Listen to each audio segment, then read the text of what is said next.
এক লোক কইলো যার কাছে চারা নিলাম ওই লোক কইলো যে ভাই আপনার এমন চারা দিলাম, এই চারাই বেগুন এমন ধরবে আপনি বেগুন বেঁচে পাগল হয়ে যাবেন। আমি এখন দেখছি বেগুন গাছের যত্ন করতে করতে পাগল হয়ে গেলাম। ভাইরে চারা যারা বেচে তারা ওই কথাটা কইয়ে দেয় যে চারাও আমি তোমার কাছে বেচবো, বাগুনও আমি তোমার কাছে বেচবো। প্রমাণ হয়ে গেল।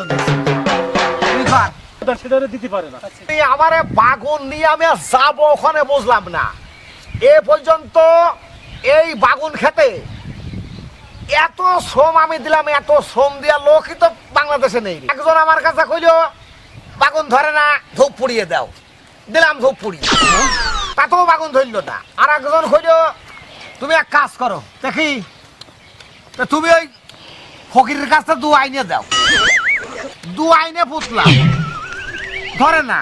আর একজন কইল তোমার বাগুন গাছে ভিটামিনের অভাব, ভিটামিন দিলাম। প্রতিদিন এই যে আমি ওষুধ দিচ্ছি, আমার ওষুধ যাচ্ছে কোনে, এটা দিচ্ছি ওটা দিচ্ছি, কোনোটা হচ্ছে না।